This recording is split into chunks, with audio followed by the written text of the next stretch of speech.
Madrastra obliga a su hijastra a casarse con un vagabundo como castigo. En la luna de miel, él hace una revelación escalofriante. Antes de comenzar la historia, comenta aquí abajo desde qué ciudad estás viendo este video. No olvides suscribirte al canal y dejar tu like. Buena historia a todos. La Plaza del Pilar resplandecía bajo el sol primaveral de Zaragoza.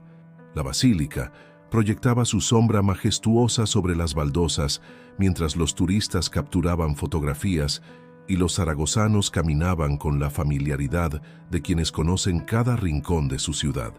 Entre ellos, Lucía Monteagudo destacaba no solo por su elegancia natural, sino por esa mirada que parecía percibir lo que otros ignoraban. A sus 25 años, Lucía representaba todo lo que la alta sociedad aragonesa admiraba. Educada en las mejores universidades europeas, heredera de una de las fortunas más importantes de la región y poseedora de una belleza que combinaba la delicadeza mediterránea con cierta intensidad en su mirada azul. Sin embargo, lo que la diferenciaba verdaderamente de su círculo social era su incapacidad para ignorar el sufrimiento ajeno. Ese día, mientras se dirigía hacia la Fundación Monteagudo que su familia patrocinaba en el centro histórico, su atención se desvió hacia un hombre sentado en un rincón de la plaza. No era la típica imagen de un indigente que uno esperaría ver. Vestía ropas gastadas pero limpias, y frente a él había dispuesto varios libros usados que ofrecía a los transeúntes por unas monedas. Lo que captó la atención de Lucía fue el gesto del hombre. Estaba compartiendo su modesto almuerzo, un trozo de pan y algo que parecía queso, con una anciana que parecía aún más necesitada que él. Sin pensarlo demasiado, Lucía se acercó. El hombre, que luego sabría se llamaba Mateo, levantó la vista revelando unos ojos verdes intensos que contrastaban con su tez curtida por el sol y la intemperie. ¿Le interesa algún libro, señorita?, preguntó con un acento que delataba una educación sorprendente para alguien en su situación. En realidad, respondió Lucía, me interesa su gesto de generosidad. No es común ver a alguien compartir lo poco que tiene. Mateo sonrió con una dignidad que desconcertó a Lucía. Lo verdaderamente valioso nunca se agota al compartirlo, señorita. Al contrario, se multiplica. Aquella respuesta desencadenó una conversación que se extendió durante horas. Lucía descubrió que Mateo no solo poseía una mente brillante, sino que conocía a fondo los clásicos de la literatura que ella había estudiado en la universidad. Hablaba de Cervantes y García Lorca como si fueran viejos amigos, y citaba a Unamuno con la naturalidad de quien ha interiorizado sus pensamientos. ¿Cómo es posible que alguien con tu formación? Comenzó a preguntar, pero se detuvo, consciente de la impertinencia. ¿Acabe en la calle?, completó él sin rastro de amargura. La vida, señorita Monteagudo, a veces toma giros inesperados. Hace 3 años tenía un futuro prometedor, pero ciertas circunstancias que prefiero no recordar me trajeron aquí. El hecho de que conociera su apellido sorprendió a Lucía, aunque en Zaragoza no era difícil reconocer a los miembros de las familias prominentes. Lo que Lucía no sabía era que, desde un elegante café al otro lado de la plaza, Victoria Salas observaba la escena con una mezcla de disgusto y calculadora fascinación. La segunda esposa de Fernando Monteagudo, padre de Lucía, era conocida en los círculos sociales por su belleza fría y su ambición desmedida. Había logrado convertirse en la señora Monteagudo apenas un año después del trágico accidente que se había llevado a Isabel, la madre de Lucía, y desde entonces se había dedicado a asegurar su posición en la alta sociedad zaragozana. Victoria llamó inmediatamente a su esposo.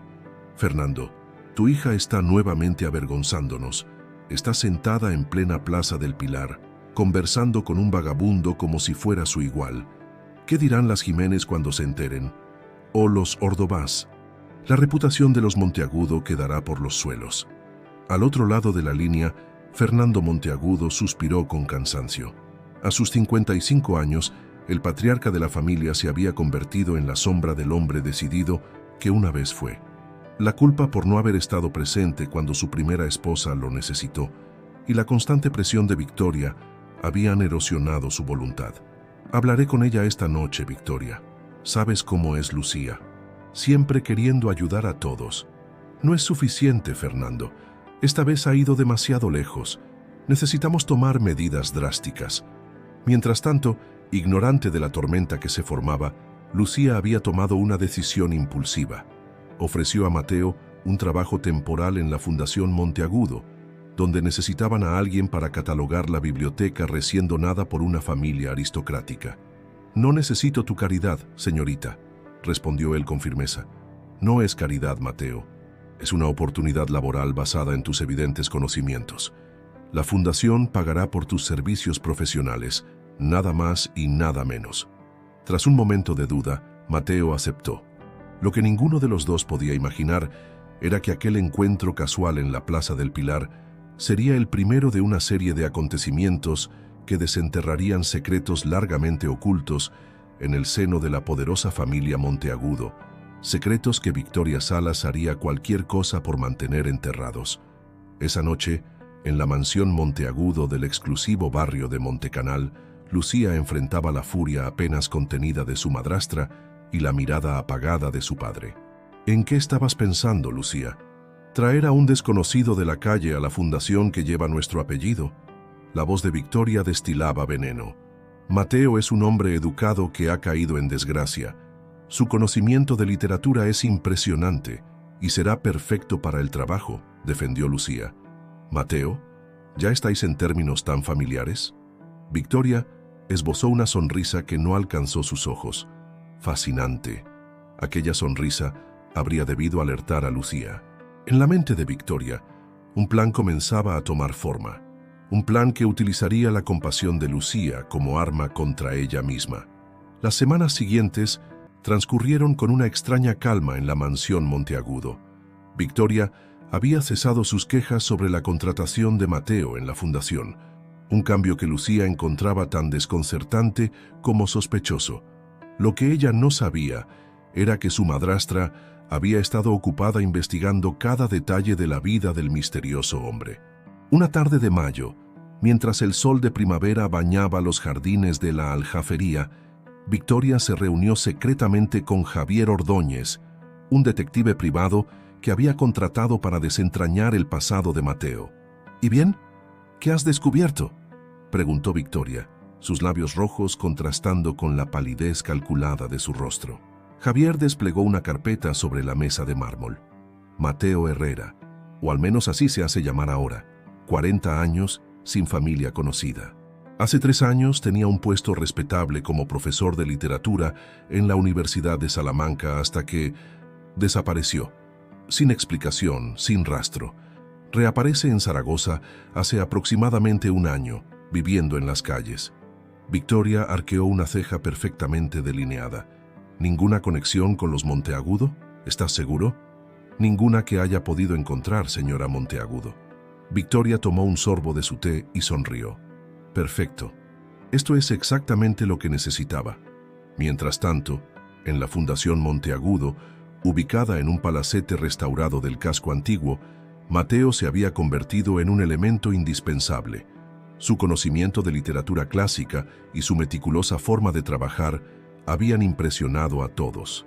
Lucía pasaba cada vez más tiempo en la fundación, supuestamente supervisando el proyecto de la biblioteca, pero en realidad disfrutando de las conversaciones con aquel enigmático hombre que parecía saber tanto de la vida a pesar de tener tan poco. «Hay algo en ti que no logro descifrar, Mateo», comentó Lucía una tarde mientras catalogaban una serie de primeras ediciones de Benito Pérez Galdós. «Hablas 4 idiomas, conoces la literatura universal como la palma de tu mano, tienes modales refinados, no eres lo que aparentas». Mateo depositó con cuidado un ejemplar de Fortunata y Jacinta antes de responder. «Todos somos más de lo que aparentamos, señorita Monteagudo, incluso usted. Yo soy un libro abierto». «¿Lo es? Entonces dígame, ¿por qué una mujer con su posición y recursos dedica tanto tiempo a una fundación cultural cuando podría estar disfrutando de los privilegios de su apellido en cualquier rincón del mundo?» Lucía se sonrojó ligeramente. «Porque creo que los privilegios conllevan responsabilidades. Mi madre me enseñó que la riqueza sin propósito es vacía». Su madre debió ser una mujer extraordinaria. «Lo era», respondió Lucía, y por un momento su mirada se perdió en recuerdos. Hasta que se detuvo abruptamente. Mateo percibió su incomodidad y cambió hábilmente de tema, pero aquella breve vulnerabilidad había estrechado el lazo invisible que comenzaba a unirlos. La noticia de la creciente cercanía entre Lucía y el bibliotecario vagabundo, como lo llamaban despectivamente en ciertos círculos, llegó rápidamente a oídos de Victoria. Lejos de enfurecerla, esto aceleró la ejecución de su plan. Una noche, durante una cena en la mansión Monteagudo a la que habían sido invitadas las familias más influyentes de Aragón, Victoria puso en marcha su estrategia.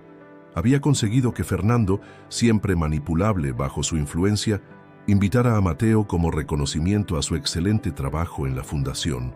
El comedor principal de la mansión, con sus candelabros de cristal y sus tapices históricos, se convirtió en el escenario perfecto para la humillación que Victoria había orquestado. Mateo, vestido con un traje prestado que no ocultaba completamente su condición, se sentía visiblemente incómodo entre tanto lujo y pretensión. A mitad de la cena, Victoria se puso de pie con una copa de champán. «Queridos amigos, esta noche tenemos un anuncio especial». Lucía miró a su madrastra con desconfianza, mientras su padre observaba su plato, evitando el contacto visual con cualquiera. Como sabéis, nuestra querida Lucía siempre ha tenido un corazón, digamos, demasiado generoso. Risas educadas recorrieron la mesa. «Hace unas semanas encontró a este hombre», señaló a Mateo, vendiendo libros usados en la calle y, conmovida por su situación, le ofreció un puesto en nuestra fundación. Victoria hizo una pausa teatral. Lo que comenzó como un acto de caridad ha florecido en algo más profundo. Hemos notado las miradas, las conversaciones prolongadas, y como familia hemos decidido apoyar a Lucía en lo que claramente es el deseo de su corazón. Lucía sintió que la sangre abandonaba su rostro. «Victoria, ¿de qué estás hablando?» «De tu evidente afecto por el señor Herrera, querida. Tu padre y yo hemos estado conversando y creemos que es hora de que formalices tu relación. De hecho, proponemos que se anuncie vuestro compromiso matrimonial esta misma noche». Un silencio sepulcral cayó sobre la mesa. Los rostros de los invitados oscilaban entre el shock y la morbosa curiosidad. «Esto es absurdo», protestó Lucía, poniéndose de pie tan abruptamente que su silla casi cae al suelo. «Padre, diles que esto es una locura». Fernando Monteagudo, por primera vez en la noche, levantó la mirada. En sus ojos había una mezcla de vergüenza y resignación. «Victoria y yo creemos que es lo mejor, hija. Has mostrado una preferencia clara por situaciones poco convencionales. Quizás este matrimonio te ayude a entender las realidades del mundo». Mateo, que hasta entonces había mantenido una compostura estoica, se levantó con dignidad. «Les agradezco su hospitalidad, pero me temo que debo retirarme. No seré parte de este espectáculo que han montado a costa de la señorita Monteagudo». Victoria sonrió con malicia, apenas disimulada. «Oh, pero señor Herrera, aún no ha escuchado nuestra oferta. A cambio de casarse con Lucía, recibirá 1 millón de euros. Piense en todo el bien que podría hacer con ese dinero. Ayudar a sus amigos de la calle». Los murmullos escandalizados recorrieron la mesa mientras Lucía miraba a su madrastra con horror. «Victoria, esto ha ido demasiado lejos», intervino Lucía, temblando de indignación. «No puedes comprar a las personas como si fueran mercancía. No estoy comprando a nadie, querida. Estoy ofreciendo una oportunidad. Al señor Herrera, de mejorar la vida de muchos, y a ti de vivir según tus verdaderos ideales». La humillación era palpable. Algunos invitados comenzaron a retirarse discretamente, mientras otros observaban el drama con mal disimulado deleite. Mateo miró directamente a Victoria, y por un instante, algo en sus ojos pareció inquietar a la mujer. «Rechazaré su oferta, señora Monteagudo, no por el dinero, sino porque el matrimonio debe basarse en algo más sagrado que un intercambio mercantil».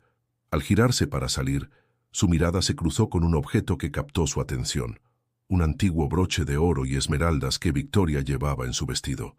Por un segundo, un destello de reconocimiento cruzó su rostro, pero rápidamente recuperó su expresión neutra y salió del comedor con la dignidad de un rey.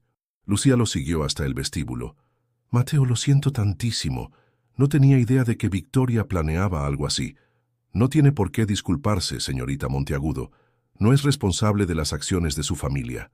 Antes de que Lucía pudiera responder, Victoria apareció en el pasillo. Mateo, reconsidere mi oferta. Piense en lo que podría hacer con ese dinero. ¿Cuántas vidas podría cambiar? Y entonces, para sorpresa de todos, añadió: además, tengo entendido que hay ciertos cargos que podrían presentarse contra usted, cargos relacionados con su abrupta salida de la Universidad de Salamanca. Sería una pena que esa información saliera a la luz. Mateo palideció visiblemente. Victoria sonrió con la satisfacción de una depredadora que sabe que ha acorralado a su presa. Los días posteriores a la desastrosa cena transcurrieron en una nebulosa de tensión. Lucía se había negado rotundamente a participar en el absurdo plan de Victoria, encerrándose en su apartamento del casco histórico, un espacio que había comprado con su herencia materna precisamente para escapar de la asfixiante atmósfera de la mansión familiar. Sin embargo, la semilla de la duda había sido plantada en su mente. ¿A qué cargo se refería Victoria? ¿Qué secretos ocultaba Mateo? Más perturbador aún, ¿por qué su padre, siempre débil pero nunca cruel, había accedido a semejante humillación pública? Mientras tanto, en un modesto hostal cerca del puente de piedra, Mateo contemplaba el río Ebro desde su ventana. El broche que Victoria lucía aquella noche había despertado en él recuerdos fragmentados, imágenes de una infancia lejana que creía haber enterrado bajo años de supervivencia y autodisciplina. Imposible, murmuró para sí mismo. Después de tanto tiempo sería demasiada coincidencia. Un golpe en la puerta interrumpió sus pensamientos. Al abrirla, se encontró frente a frente con Fernando Monteagudo. El patriarca parecía haber envejecido 10 años en pocos días, con profundas ojeras y una palidez enfermiza. «Señor Monteagudo», saludó Mateo con fría cortesía. «¿A qué debo el honor?» «Necesitamos hablar», respondió Fernando, su voz apenas un susurro. «En privado». Una vez dentro de la habitación, Fernando miró nerviosamente alrededor antes de sacar un sobre de su chaqueta. «Victoria no sabe que estoy aquí», comenzó. «Lo que está haciendo, lo que nos está obligando a hacer a ambos, no es justo. Pero debes entender que tiene sus razones. Razones para humillar públicamente a su hijastra y a un desconocido». Mateo no ocultó su desprecio. «Difícilmente puedo imaginar una justificación». Fernando depositó el sobre en la mesa. «Dentro hay 500.000 euros, la mitad de lo prometido. El resto lo recibirás después de la boda». «No estoy interesado en su dinero, señor Monteagudo. También hay información sobre los cargos que Victoria mencionó. No son reales, por supuesto. Ella los fabricó, pero sus contactos en la judicatura los harían parecer auténticos. Tu carrera, tu reputación, todo sería destruido». Mateo sintió una fría indignación. «¿Me está diciendo que su esposa me está chantajeando con acusaciones falsas para que me case con su hijastra? ¿Y usted lo permite?» Fernando desvió la mirada, incapaz de enfrentar la acusación directa. «La alternativa sería peor, créeme. Victoria no se detiene ante nada cuando se siente amenazada». «¿Amenazada? ¿Por mí?» «Soy un don nadie, señor Monteagudo». El patriarca levantó la mirada, y por un instante, Mateo vislumbró algo más que debilidad en aquellos ojos cansados. «Quizás no lo seas, Mateo. Quizás nunca lo fuiste». Antes de que Mateo pudiera cuestionar aquella enigmática afirmación, Fernando se dirigió hacia la puerta. «Piénsalo, por el bien de Lucía. Victoria hará que la vida de mi hija sea un infierno si esto no sucede según sus términos». Cuando Fernando se marchó, Mateo abrió el sobre. Entre los fajos de billetes, encontró un documento detallando falsas acusaciones de malversación de fondos universitarios y una fotografía. La imagen mostraba a una mujer joven sosteniendo a un bebé, y al fondo se distinguía la inconfundible silueta de la Catedral Basílica del Pilar. La mujer llevaba puesto el mismo broche de esmeraldas que Victoria lucía en la cena. Mateo sintió que las piernas le fallaban y se dejó caer en la cama. Imágenes que creía perdidas para siempre comenzaron a aflorar en su mente. Una mansión en las afueras de Zaragoza, un hombre de porte distinguido que lo levantaba en brazos, y aquella mujer de la fotografía, su madre, siempre con el broche de esmeraldas que había pertenecido a la familia por generaciones. Al mismo tiempo, en su apartamento, Lucía recibía una visita inesperada. Álvaro Sánchez, el anciano mayordomo que había servido a los Monteagudo desde antes del nacimiento de Lucía, se presentó con una expresión de grave preocupación.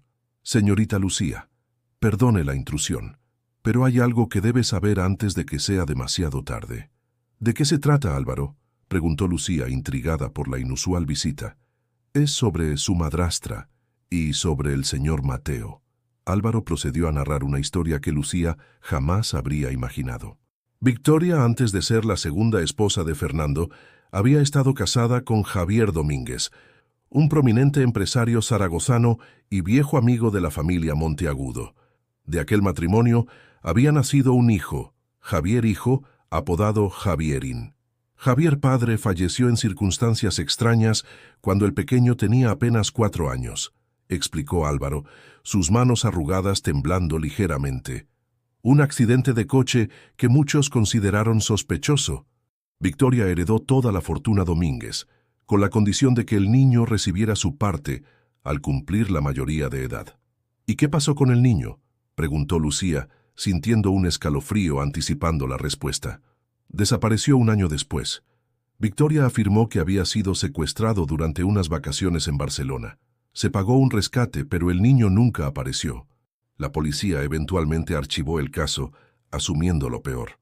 «¿Y crees que Mateo?», Álvaro asintió gravemente. «El parecido con Javier padre es sorprendente. Y hay algo más. El joven Javierín tenía una marca de nacimiento distintiva, una pequeña mancha en forma de media luna en la muñeca derecha». Lucía recordó haber notado una marca similar en Mateo durante sus sesiones de trabajo en la biblioteca. «Victoria debe haberlo reconocido», continuó Álvaro. «Si ese hombre es realmente Javier Domínguez hijo, su regreso pondría en peligro todo lo que ella ha construido. No solo perdería la fortuna Domínguez, sino que podrían reabrirse las investigaciones sobre la muerte de Javier padre y la desaparición del niño». «¿Pero por qué orquestar este absurdo matrimonio?», cuestionó Lucía. «Piénselo, señorita.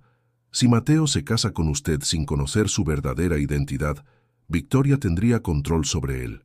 Podría manipularlo para que firmara cualquier renuncia a sus derechos sobre la herencia Domínguez, y si eventualmente descubriera la verdad y quisiera reclamar lo que le pertenece, sería demasiado tarde», completó Lucía, comprendiendo la maquiavélica estrategia. «Estaría legalmente vinculado a la familia Monteagudo, y cualquier escándalo que él provocara nos afectaría a todos, incluyéndome a mí». Álvaro asintió. La señora Victoria siempre ha sido extremadamente calculadora. Mientras esta conversación tenía lugar, Victoria se reunía secretamente con un notario en un discreto despacho del centro de Zaragoza. Sobre la mesa yacía un contrato prenupcial que despojaba a Mateo de cualquier derecho sobre la fortuna Monteagudo, y más importante aún, incluía una cláusula que le haría renunciar a cualquier reclamación pasada, presente o futura, sobre propiedades, empresas o bienes pertenecientes a Victoria Salas o sus anteriores matrimonios. «¿Está segura de que firmará esto?», preguntó el notario, claramente incómodo con los términos del documento. Victoria sonrió con fría confianza. «No tendrá alternativa, se lo aseguro». Lo que Victoria ignoraba era que, en ese preciso momento, Mateo había tomado una decisión. No huiría como lo había hecho en Salamanca cuando los recuerdos de su pasado comenzaron a acosarlo. Esta vez, enfrentaría la verdad costara lo que costara. Con la fotografía en mano, se dirigió hacia el Archivo Histórico Provincial de Zaragoza. Si sus sospechas eran ciertas, las respuestas que buscaba podrían estar enterradas en aquellos registros oficiales que nadie, ni siquiera Victoria con todo su poder e influencia, podría haber alterado completamente. El Archivo Histórico Provincial de Zaragoza, con sus paredes centenarias y el aroma a papel antiguo, acogió a Mateo como a un viejo conocido. Pasó horas sumergido en registros de nacimientos, matrimonios y defunciones, buscando pistas sobre su verdadera identidad. Finalmente, en un periódico local de hacía 30 años, encontró lo que buscaba: el anuncio del nacimiento de Javier Domínguez Salas, hijo del empresario Javier Domínguez Martín y Victoria Salas Quintana. Una fotografía acompañaba la noticia. La misma imagen que Fernando le había entregado, pero completa. En ella, los felices padres sostenían al bebé frente a la Basílica del Pilar. Victoria, mucho más joven pero igual de hermosa, lucía el broche de esmeraldas que ahora portaba como un trofeo de guerra. Javier Domínguez, murmuró Mateo, probando el nombre en sus labios. Un nombre que le resultaba al mismo tiempo ajeno y extrañamente familiar. Los recuerdos comenzaron a fluir, fragmentos de una vida privilegiada, un padre amoroso, una madre distante pero impecable en su papel público. Y luego, el accidente. Los periódicos habían reportado que Javier Domínguez padre había perdido el control de su coche en una carretera de montaña. Mateo recordó la noche en que su madre lo despertó, lo vistió apresuradamente y lo entregó a un hombre desconocido. «Llévalo lejos», había ordenado Victoria. «Asegúrate de que nadie lo encuentre jamás». El hombre lo había llevado a Barcelona, tal como Victoria declaró posteriormente a la policía. Pero en lugar de matarlo, como probablemente se le había ordenado, lo abandonó en un orfanato de las afueras con una simple instrucción: «Tu nombre es Mateo Herrera». ¿Por qué el hombre lo había perdonado? ¿Un último vestigio de conciencia? ¿Compasión por un niño inocente? Nunca lo sabría. Lo que sí sabía ahora, con certeza absoluta, era que Victoria Salas había orquestado la muerte de su padre y su propia desaparición para apoderarse de la fortuna Domínguez. Y ahora, por una retorcida casualidad del destino, sus caminos se habían cruzado nuevamente. Mientras Mateo desentrañaba su pasado, Lucía enfrentaba su propia encrucijada. Tras la revelación de Álvaro, había intentado contactar con Mateo sin éxito. Su ausencia en la fundación y en el hostal donde se alojaba la llenaron de preocupación. Victoria, mientras tanto, había intensificado su campaña para convencer a la alta sociedad zaragozana de que el matrimonio entre Lucía y el misterioso bibliotecario era una decisión tomada libremente por ambos. Había programado una fiesta de compromiso formal para el fin de semana siguiente en los jardines de la Aljafería, el Palacio Mudéjar, que simbolizaba el poder y la historia de Aragón. La noticia llegó a Lucía a través de una invitación entregada personalmente por Victoria. «¿Has perdido completamente la razón?», preguntó Lucía arrugando la lujosa tarjeta entre sus dedos. «Ni Mateo ni yo hemos aceptado esta farsa». Victoria sonrió con la serenidad de quien sabe que tiene todas las cartas en su mano. «Oh, pero lo haréis. Mateo ya ha aceptado el primer pago. Y tú, bueno, siempre has sido demasiado noble para tu propio bien.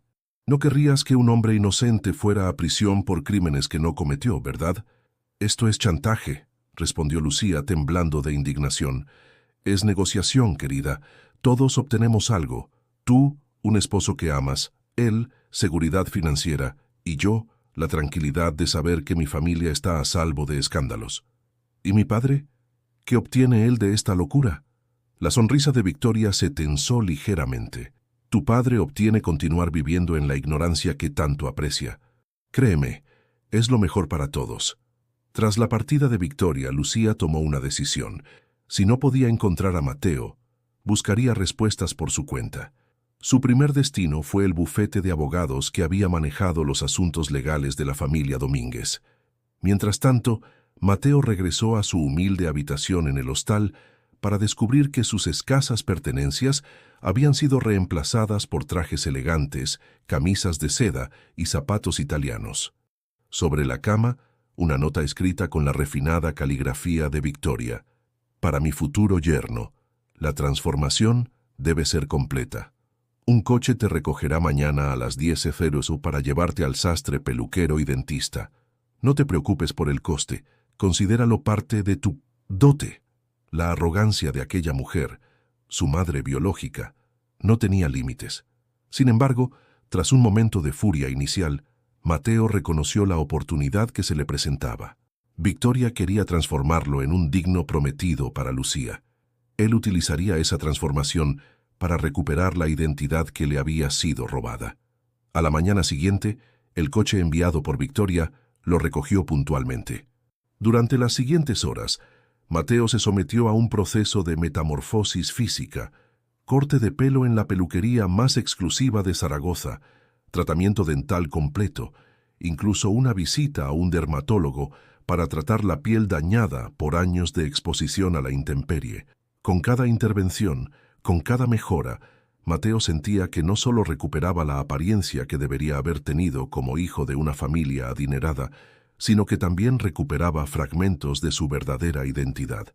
El sastre, un hombre mayor de manos hábiles y mirada astuta, lo observó detenidamente mientras tomaba medidas. «Hay algo familiar en usted, señor», comentó mientras ajustaba la solapa de un traje azul marino. «Me recuerda a alguien que vestí hace muchos años». «¿A quién, si puedo preguntar?», inquirió Mateo, intuyendo la respuesta. «A Javier Domínguez, un gran caballero, que descanse en paz».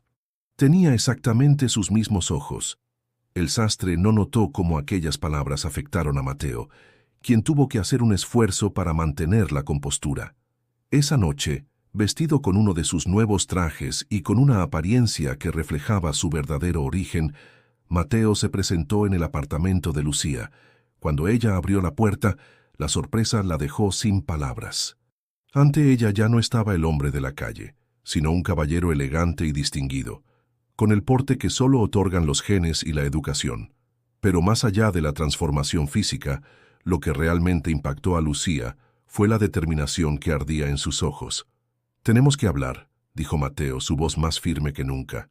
«He descubierto quién soy realmente». Lucía lo invitó a entrar, sabiendo que la conversación que estaban a punto de tener cambiaría el curso de sus vidas para siempre. Lo que ninguno de los dos podía imaginar era que Victoria, siempre vigilante, ya había sido informada de la transformación de Mateo y del encuentro con Lucía. Y para Victoria Salas, aquello solo significaba una cosa: era hora de acelerar sus planes antes de que la verdad saliera a la luz. El apartamento de Lucía, con sus estanterías repletas de libros y sus muebles sencillos pero elegantes, reflejaba perfectamente la personalidad de su dueña: culta, sin pretensiones y auténtica. Mateo observó una fotografía sobre la repisa de la chimenea. Una mujer de sonrisa cálida abrazando a una Lucía adolescente. «Tu madre», comentó, no como una pregunta, sino como una afirmación. Lucía asintió. «Isabel Monteagudo, la mujer más íntegra que he conocido». «¿Cómo?» Mateo dejó la pregunta en el aire, consciente de estar adentrándose en terreno delicado. «Un accidente de coche, hace 10 años», respondió Lucía con una sombra de dolor en su mirada. «Al menos eso es lo que dice el informe oficial, pero siempre he tenido mis dudas». Un escalofrío recorrió la espalda de Mateo. La similitud con la muerte de su propio padre era inquietante. «Victoria entró en nuestras vidas poco después», continuó Lucía. «Para cuando me di cuenta de sus verdaderas intenciones, ya era demasiado tarde. Mi padre había caído completamente bajo su influencia». «¿Y nunca has cuestionado las circunstancias del accidente de tu madre?» Lucía lo miró con intensidad. «Cada día de mi vida, pero sin pruebas, sin testigos». Es la palabra de una joven herida contra la de Victoria Salas, la respetada viuda de Javier Domínguez y ahora esposa del patriarca Monteagudo. Mateo sintió que el aire se espesaba entre ellos. «¿Sabías quién era yo cuando me ofreciste trabajo en la fundación?» «No», respondió Lucía sin dudar. «No fue hasta que Álvaro, nuestro mayordomo, me contó la historia de Javier Domínguez y su hijo desaparecido que empecé a sospechar. La marca en tu muñeca es idéntica a la que Álvaro describió». Mateo instintivamente cubrió la pequeña mancha en forma de media luna que había llevado toda su vida. «También tengo esto», dijo, sacando la fotografía que Fernando le había entregado. Lucía la examinó con manos temblorosas. «El broche de esmeraldas. Victoria lo lleva constantemente, como si fuera una especie de talismán. Era de mi abuela paterna», explicó Mateo. «Pasó de generación en generación entre las mujeres de la familia Domínguez». «¿Estás seguro de tu identidad?», preguntó Lucía, aunque la respuesta estaba escrita en cada rasgo del rostro del hombre que tenía delante. Mateo asintió. «Tengo suficientes pruebas para iniciar una investigación formal. Los registros del archivo histórico, la fotografía, mi marca de nacimiento y esto». Sacó una pequeña caja de metal que había recuperado de una caja de seguridad en un banco local. Mi padre, previendo quizás lo que podría suceder, dejó esto a mi nombre. La clave era mi fecha de nacimiento. Dentro hay documentos que prueban mi identidad. Y más importante aún, una carta escrita de su puño y letra donde expresa sus sospechas sobre Victoria. ¿Sospechas de qué? De que planeaba asesinarlo para quedarse con su fortuna. Un silencio denso cayó sobre la habitación. Finalmente, Lucía preguntó lo que ambos estaban pensando. ¿Crees que también estuvo involucrada en el accidente de mi madre? Es una posibilidad que no podemos descartar, respondió Mateo con gravedad. Tu madre murió cuando tú tenías, ¿qué?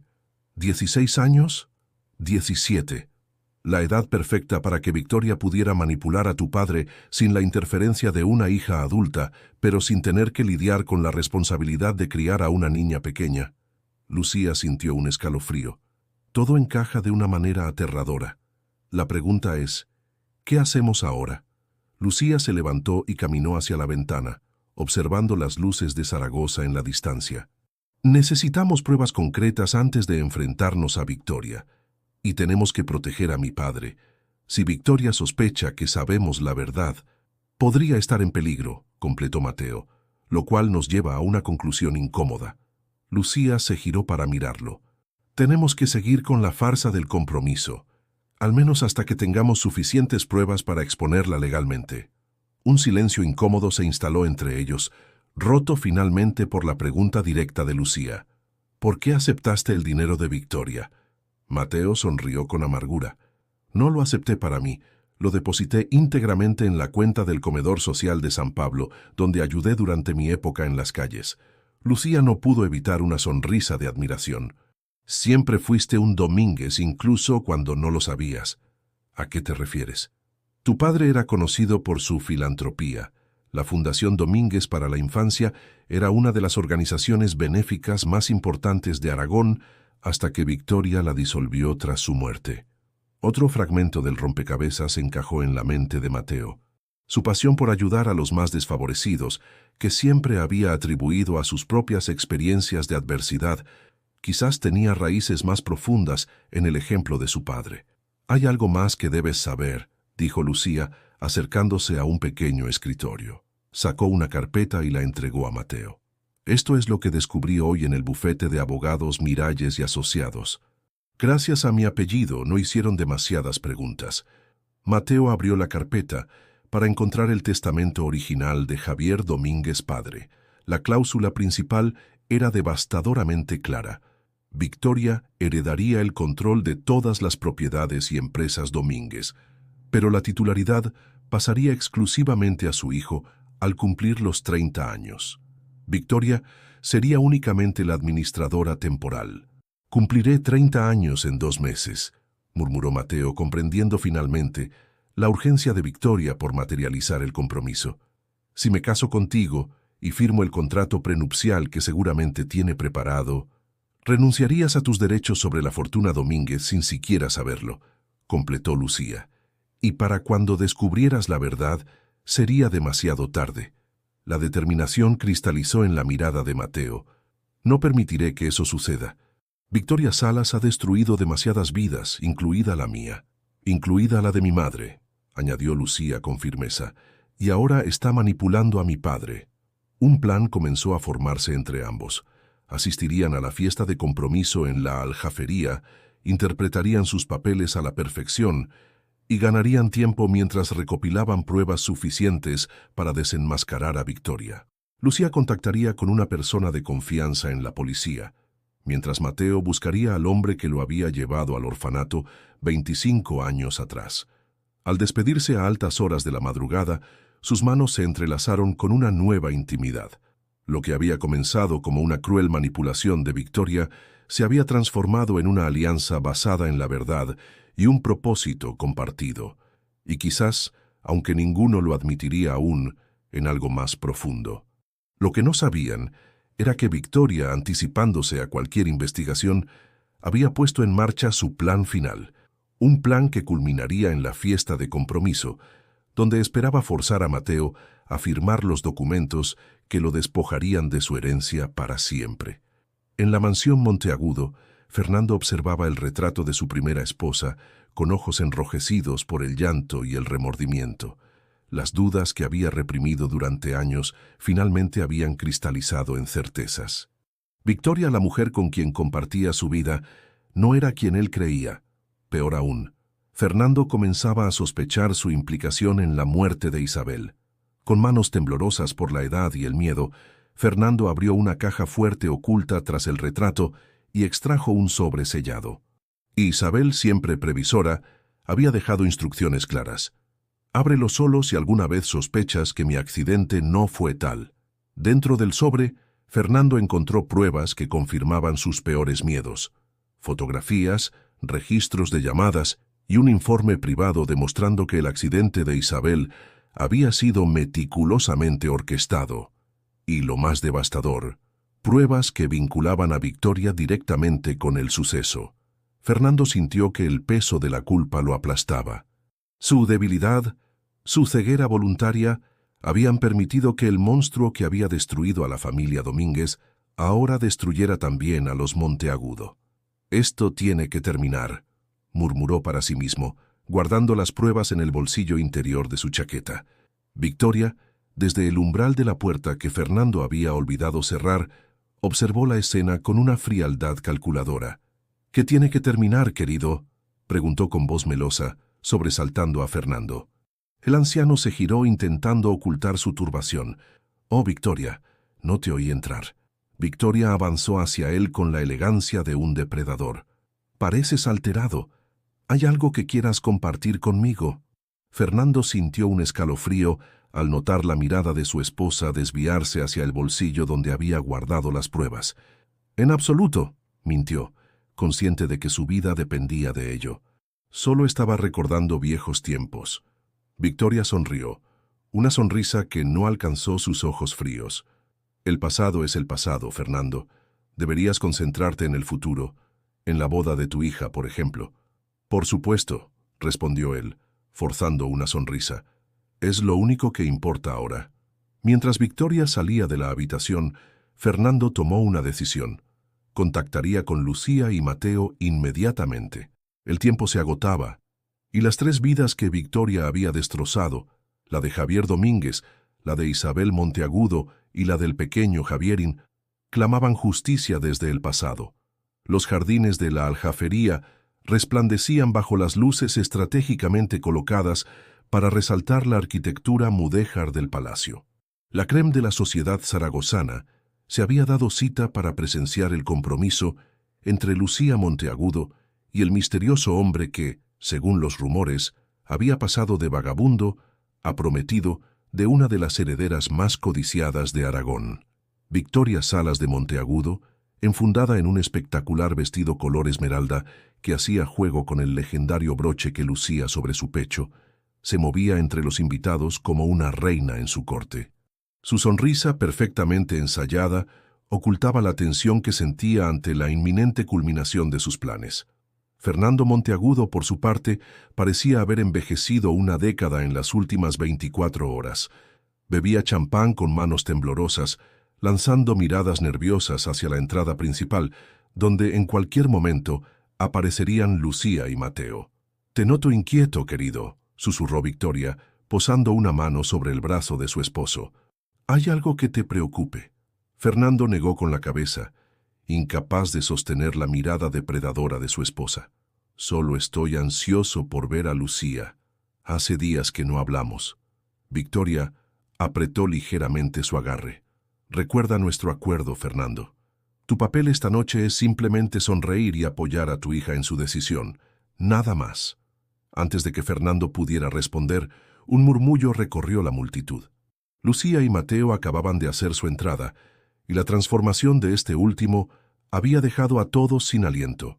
Lucía, radiante en un vestido azul noche que resaltaba el intenso azul de sus ojos, del brazo de un hombre que nada recordaba al humilde bibliotecario de semanas atrás.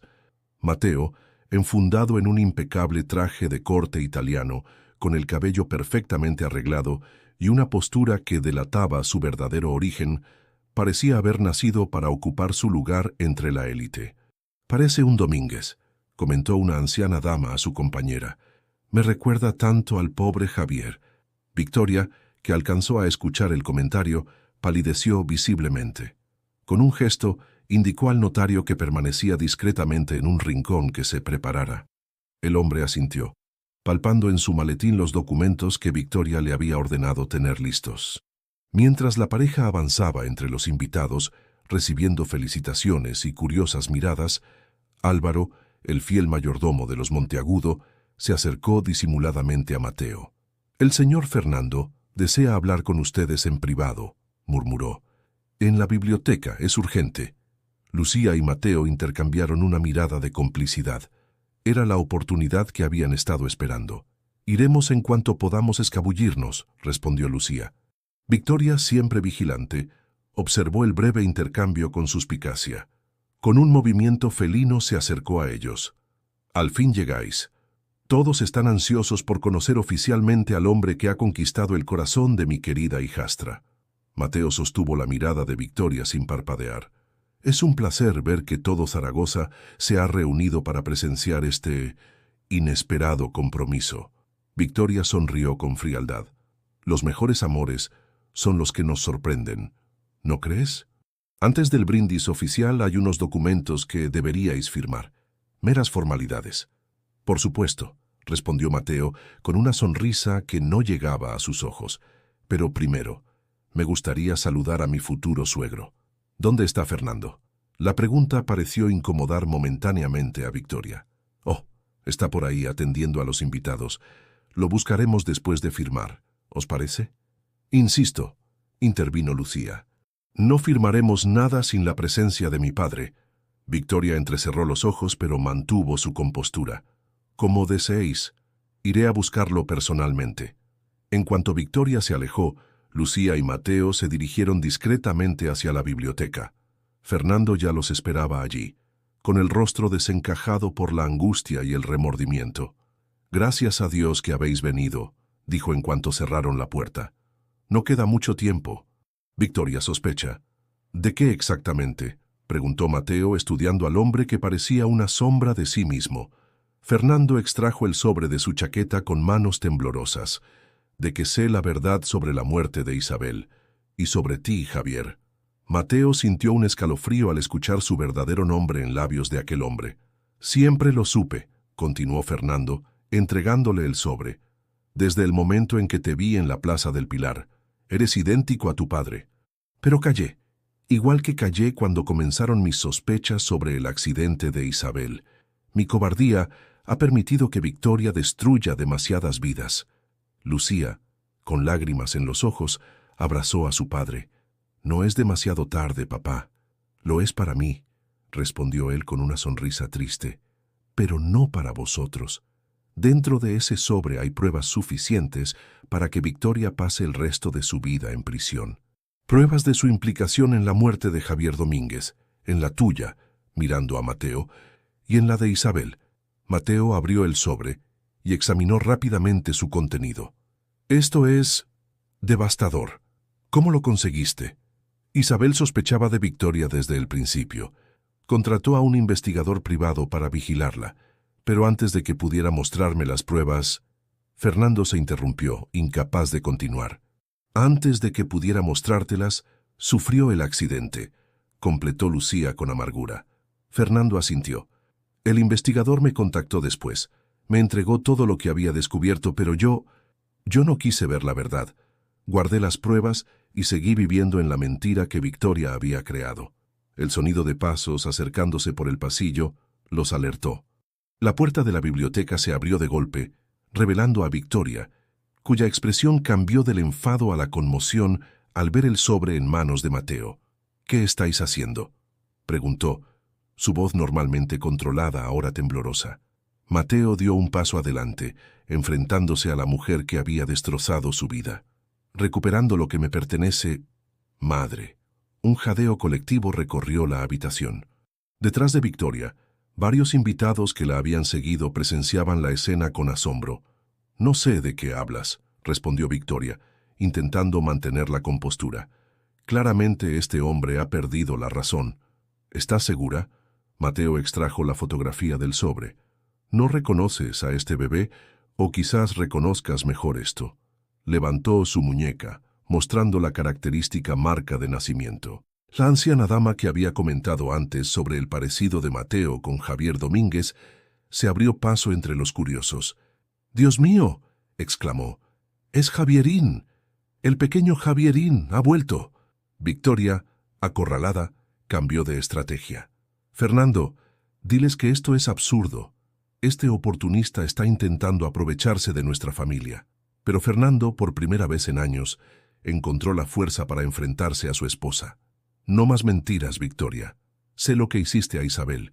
Sé lo que hiciste al padre de este hombre. Y sé lo que intentaste hacerle a él cuando era solo un niño». El murmullo entre los invitados aumentó. Álvaro, siempre leal, había llamado discretamente a la policía, que ahora entraba en la biblioteca.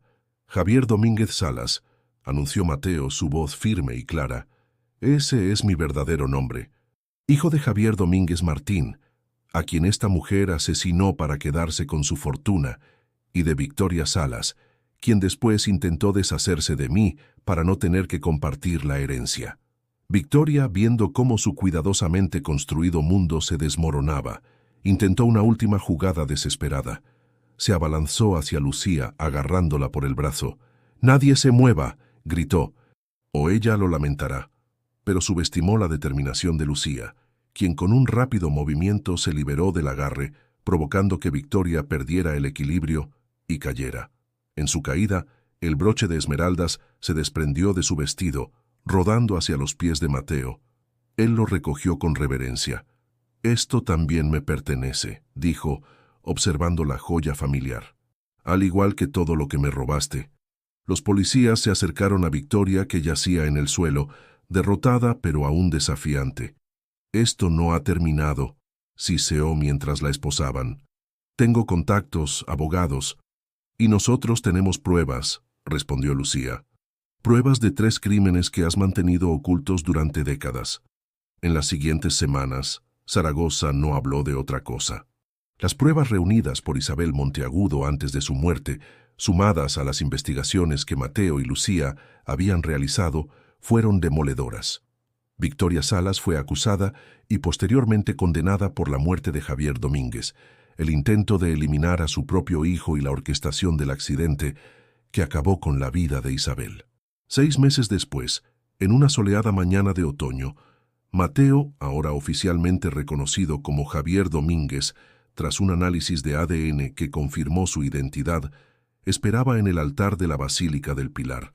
Esta vez no era una farsa orquestada por Victoria, sino una verdadera celebración de amor.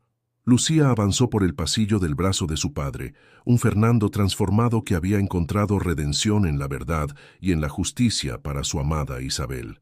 Entre los invitados, muchos rostros familiares: Álvaro, el leal mayordomo, los antiguos compañeros de Mateo del comedor social, los trabajadores de la Fundación Monteagudo. Después de la ceremonia, en la recepción celebrada en los renacidos jardines de la mansión Domínguez, Mateo y Lucía anunciaron la creación de la Fundación Isabel y Javier, dedicada a ayudar a niños en situación de vulnerabilidad y a personas sin hogar. «De las ruinas de 3 vidas destruidas por la codicia», declaró Mateo, «hemos construido un legado de esperanza y justicia. Mi padre, a quien nunca conocí verdaderamente, y tu madre, Lucía, cuyo amor sigue vivo en ti, estarían orgullosos». Fernando, escuchando estas palabras, sintió que un peso se levantaba de sus hombros. «Lo están», dijo, con lágrimas en los ojos, pero una sonrisa en los labios. «Estoy seguro de que lo están». Mientras los recién casados bailaban su primer vals, los invitados comentaban lo extraordinario de aquella historia, cómo un encuentro casual en la Plaza del Pilar había desenmascarado una verdad oculta durante 3 décadas, cómo un hombre que había perdido todo había recuperado no solo su nombre y su fortuna, sino también algo infinitamente más valioso: una familia. Y en el dedo de Lucía brillaba un anillo con una pequeña esmeralda, confeccionado con una piedra del legendario broche de los Domínguez, un símbolo de cómo el amor verdadero puede transformar incluso los legados más oscuros en promesas de luz. Fin de la historia. Muchísimas gracias por acompañarnos en esta emocionante travesía por las calles y palacios de Zaragoza.